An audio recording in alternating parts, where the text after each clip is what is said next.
En Haïti, tout le monde connaît les ravages provoqués par la déforestation.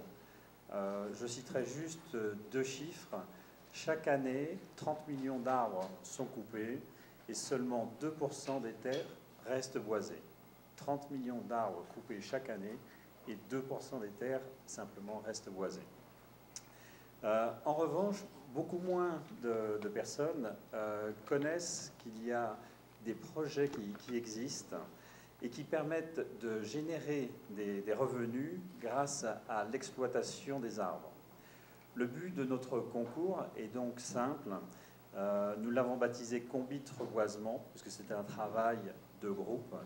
Le but de ce concours, c'est de récompenser les meilleurs projets de reforestation qui ont permis aux personnes impliquées de gagner de l'argent grâce aux arbres qu'ils ont plantés pour produire du bois de construction, du charbon de bois, des fruits, afin de leur donner une notoriété qui leur permettra de faciliter leur développement, mais aussi pour inciter d'autres personnes à créer de nouveaux projets.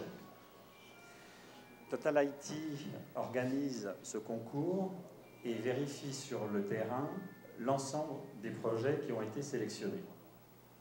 En 2015, plus de 450 projets ont participé au concours. Nous en avons sélectionné 100. Les 100 projets qui ont été sélectionnés ont tous été vérifiés sur le terrain avec notre agronome et les élèves des facultés d'agronomie. Et nous avons partagé 4 millions de gourdes entre les 14 gagnants sous forme de chèques leur permettant d'acquérir des outils et du matériel d'irrigation.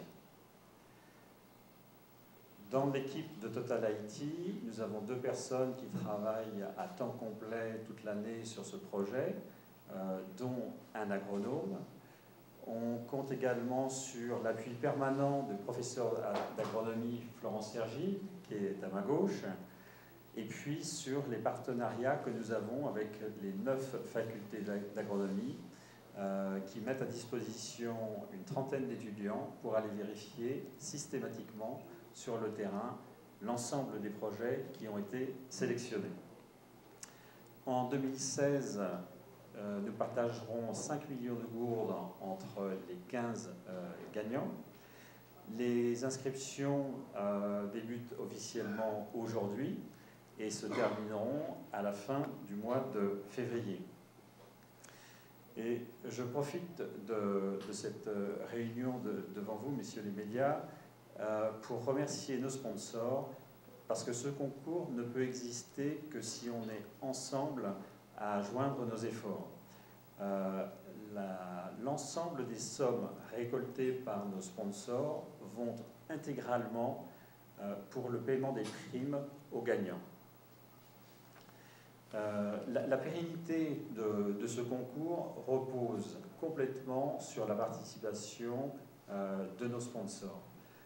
Et donc, c'est avec beaucoup de reconnaissance que je remercie les sponsors de l'année dernière qui nous ont renouvelé leur confiance. Et cette année, j'ai été très heureux de voir de nouveaux sponsors qui se sont joints à ce projet, car ils ont vérifié l'année dernière que ce que nous avions fait commençait à porter ses fruits. L'idée, c'est que le secteur privé peut jouer un rôle pour parler des projets qui réussissent, afin de les stimuler, mais aussi de motiver des nouveaux projets qui pourraient commencer dans les années à venir. J'invite les compagnies privées qui nous écouteront à rejoindre les sponsors qui nous ont, eux, déjà rejoints, pour, encore une fois, avoir plus de moyens et être plus efficaces. Et je tiens à féliciter les participants de ce concours, mais aussi les gagnants de l'année dernière. Certains d'entre eux sont ici et vous pourrez leur poser des questions pour qu'ils vous disent pourquoi ils ont participé, pourquoi ils veulent participer à nouveau cette année. Et puis nous avons tout un panel de sponsors qui, après notre présentation ici, pourront répondre à vos questions, parce que sans eux, nous ne serions pas ici pour la deuxième année consécutive. Donc je remercie encore une fois nos sponsors, les participants du concours et toutes les équipes qui nous ont soutenus jusqu'à présent. C'est beaucoup de travail et ce qui nous a motivés, c'était de voir l'engouement des personnes qui nous ont rejoints l'année dernière et cette année, et la fidélité sur laquelle nous comptons pour pouvoir continuer les années suivantes. La Fondation Sogebank, qui est le bras social du groupe Sogebank, concrétise l'engagement quotidien du groupe Sogebank dans divers domaines.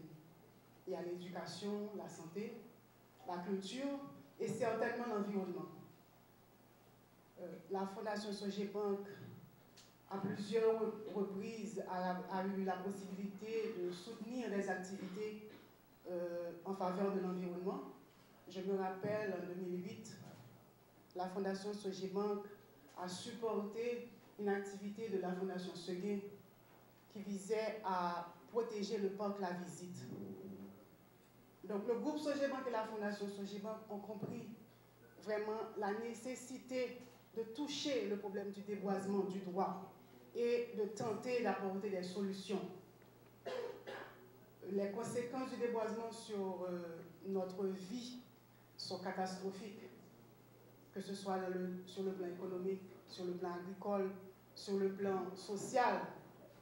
Nous sommes tous touchés par ce problème.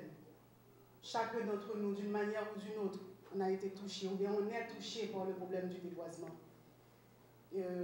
C'est pourquoi quand Total Haïti a approché la Fondation Sogebank pour lui demander de patronner cette activité, on a répondu avec beaucoup d'enthousiasme.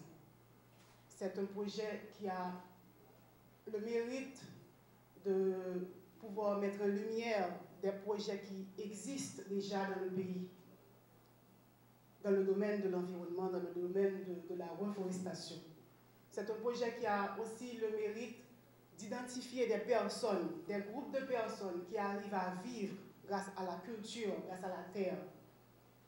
Le projet également identifie des personnes qui ont pris conscience de la gravité de la situation et qui ont décidé d'agir volontairement. La Fondation a concrétisé son intérêt par une participation financière, bien sûr, parce que nous avons compris que chaque entreprise avait un rôle à jouer dans ce domaine. Nous avons compris également qu'il fallait s'allier à d'autres entreprises, à d'autres personnes pour pouvoir donner une réponse commune, durable et puissante au problème du déboisement. Nous avons compris également que toute entreprise doit prendre sa responsabilité sociale. Il doit prendre également un engagement citoyen pour enrayer ce mal qu'est le déboisement. Et nous devons agir rapidement, en urgence, parce que c'est un problème urgent et la reforestation est urgente. J'ai une question à poser à combien de monde qui a participé, nous dit le concours national. C'est-à-dire, dans tout pays, il suffit qu'il y ait un projet de reboisement, ou qu'il y ait une mini-forêt, ou bien une grosse forêt, pour participer avec nous. Autre chose, pour participer, il suffit que le projet ait un minimum de 50 ans qui forment un lot boisé, et puis il y a des gens qui nous disent que pour mettre nos projets, ils seulement mettre nos catégories de classement nous faire. Ce n'est pas eux-mêmes qui ont classé le projet, parce que nous-mêmes n'avons pas classé le projet autour dépendamment de volume, puis il y a sous terre. C'est-à-dire nous avons 5 catégories, nous avons une catégorie qui est ticket, nous avons une catégorie qui est mais ticket lui-même, on a commencé de 50 pieds bois, arrivé à 500 pieds bois. Nous avons une deuxième catégorie qui est là, on a commencé dans 501, arrivé à 1000 pieds bois. Nous avons une catégorie gris-gris qui a sorti dans 1001, qui a arrivé dans 2000. Nous avons une catégorie taco qui a sorti dans 2001, arrivé dans 5000. Et nous avons une dernière catégorie qui est flamand, qui a plus que 5000 hommes. C'est-à-dire, là, nous dit que mettre nos projets pour nous former les descriptions, ouais moun lui-même qui a fait choix des catégories. Au café mais normalement parfois les moun qui dit non tu dans telle catégorie, c'est pas nous même qui décider, c'est nous même au niveau technique qui après combien de bras et nous qui doit gagner 2 ou 3 projets tout même quantité, il faut avoir originalité projet, combien de femmes qui participent, combien de monde qui participent pour nous-mêmes nous classer projet. En gros,